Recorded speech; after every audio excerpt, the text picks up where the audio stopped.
Hey guys, this is Yoda. A lot of people have been asking me how the tanks are looking on the PTR. Now that we've gotten a few more patch notes, Paladin has been nerfed ridiculously hard. Bellscar doesn't interact with the VDH tier set. Warrior's gotten some buffs. Brewmaster got a buff. So how are things really looking on the PTR? We've also had a chance to see all 8 dungeons. I've played all the tanks at least once in most of the dungeons. Sorry, I've played all the dungeons and I've played all the tanks at least once, so I have a semi-okay idea of how everything's feeling. I'm not going to say I'm the best player of all the tanks, especially Brew and Warrior are my least 2 favorite, because they have low self-sustain, but I have come to a few conclusions that I'm here to share with you, since people have been asking. The first conclusion I've come to is that pull size in War Within Season 2 is not going to be gated by tank survivability, it's going to be gated by heal checks. What that means is that almost every pull of every dungeon that I've seen so far has a mob that is immune to CC and does pulsing AoE damage to the whole group. Like, for instance, the Despoilers and Stone Vault, there's going to be similar mobs. If you go to the Rookery, there's like a Void Rider in every pull at the start until the first boss is dead. Once the first boss is dead, there's a Diffuser in every pull, which is pulsing AoE. Once the second boss is dead, there's going to be more mobs downstairs. There's, I believe they're called the Corruptors, the Ascendants. I think they're called the Ascendants, that do like a mass heal debuff on the whole group. So basically what I'm saying is every pull that you do in the War Within Season 2 is going to have a heal check in it, and you're basically going to be gated. Like, you pull a heal check mob and then you can't pull any more mobs, because then you'll pull another heal check mob and your group will die. So basically what I'm saying is, you're not, the big pull thing, which was Blood Decay's biggest enemy, is probably not going to be a factor in the new season. The other thing that is worth mentioning is that a lot of tank busters that were coming from smaller mobs are gone. For instance, Umbral Rush is, no mobs are going to do something like Umbral Rush in Dawnbreaker. Brutal Strike would basically be gone, like from Grim Atoll, Shadow Flame Slash, the Ogres that rage, all these mobs that are not like real mobs, they're not like mini bosses, but were very dangerous for the tank. Those mobs have been significantly tuned down. That was another massive weakness for Blood Decay, and also another big reason that tanks needed to play their mitigation very well. So basically what I'm saying is, in the new season, the meta tanks, quote unquote, my prediction is that the meta tanks are going to be the ones that require the least healing. And everyone knows, we're going to start with the tier list now, that the tank that requires the least healing ever is Blood Decay. So I'm putting Blood Decay in S tier right now. Granted, Blood Decay has looked good on every single PTR and every single beta of pretty much every season, and the main reason is that Blood Decay is the king of low keys. Every season, Blood Decay on PTR, you know, you're doing low keys because no one really knows what's going on. People are kind of just muddling through. They haven't optimized the keys well, so the levels are a lot lower, which means Blood Decay basically isn't really getting one shot, so it looks really good. However, I think Season 2 War Within is finally the season where, like, the tank is basically not required to pull big. They're just pulling like up to the next heal check mob, and then the heal, and then you either beat the pack or you don't. Which means the tank that can heal himself at the most, as I said, is the best, which is currently Blood Decay. There are also a few debuffs, which Blood Decay is really good at immuning. For instance, the first pull in Theater of Pain, which is like the boss plus the Rage Horn, or the Blood Horn, features 2 debuffs that are put in the whole group. Blood Decay can just AMS those, so it's a lot easier for them. In the Rookery, there's like a healing debuff that gets put on the tank. Blood Decay can AMS that. Also, just generic bleeds, Blood Decay is very strong against, since they're not like super, they can just death strike through it. It's like ticking damage, not one-shot damage.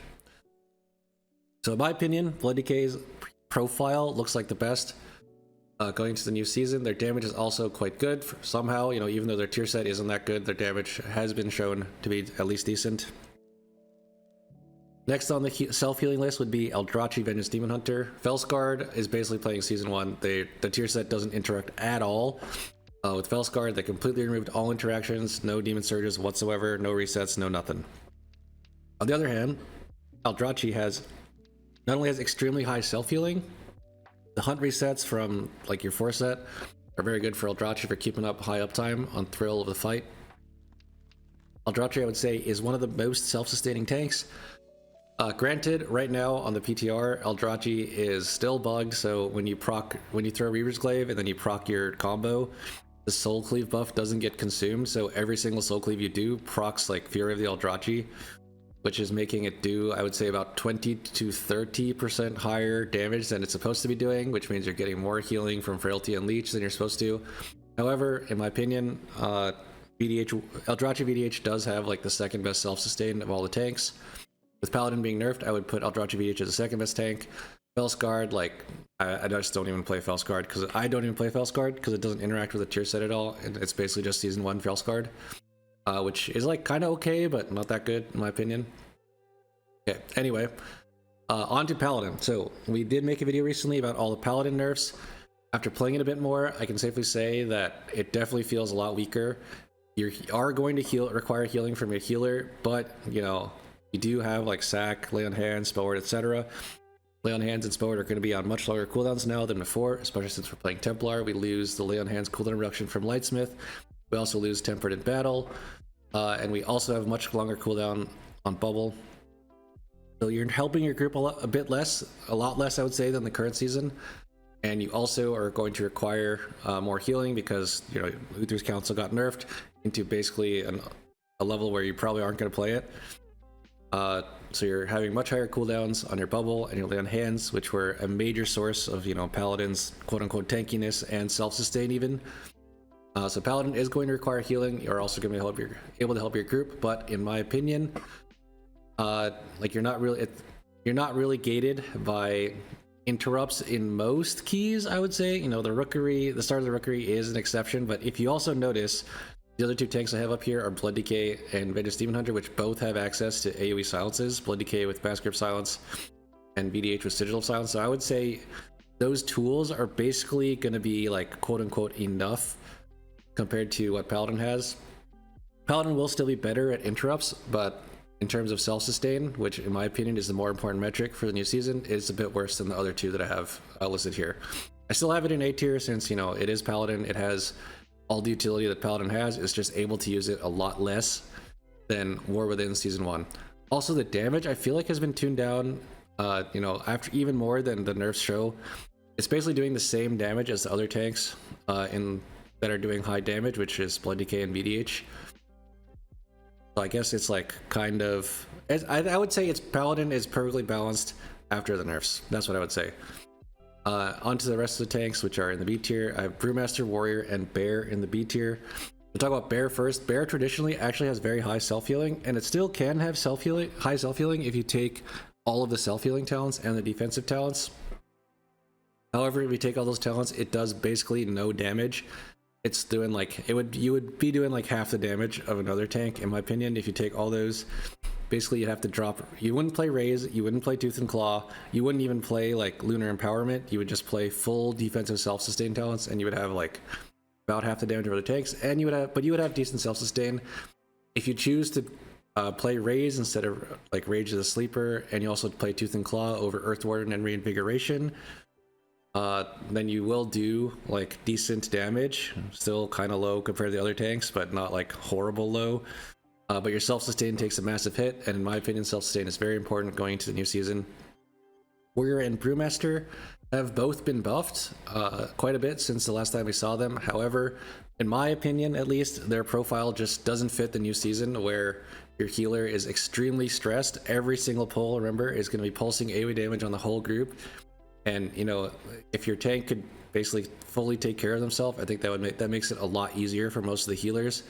Also, if you'll notice, the tanks in the SNA, the self-sustaining tanks, also happen to be the ones with good external cooldowns. For instance, Paladin has Sack, Blood Decay has AMZ, DH has Darkness. You know, Darkness isn't that good compared to the others because it's longer cooldown, but it is still pretty useful compared to like Rally, which is quite a bit worse. You know, it might save someone, but it doesn't really do like healing. Bear, which basically just has Mark of the Wild, and After the Wildfire is a non-factor. Dream Scenarios is like okay. And Brew, which basically just has like Vivifies, which I would say are quite a bit worse than what the other tanks offer in terms of group sustain. So in my opinion, even though Brew and Warrior saw significant buffs, the season just doesn't fit like their profiles. That's why I have them in the B tier. I think they'll be perfectly playable, perfectly fine. It's just that they will require like more healing than the other tanks, which makes them a little bit worse in the new season, in my opinion.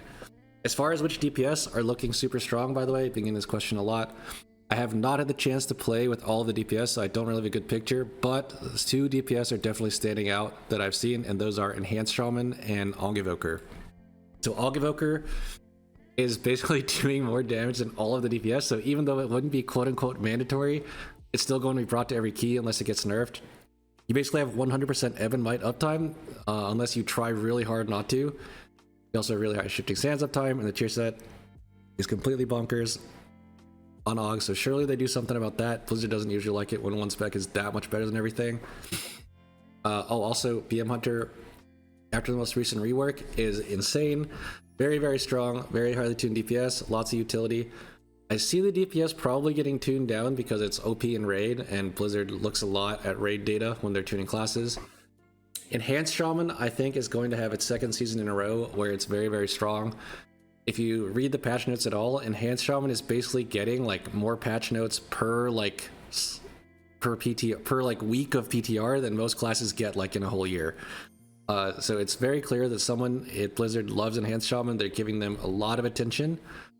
The current version of Enhanced Shaman can actually be played Totemic or Stormbringer, 2 completely different builds, and they're both really strong somehow.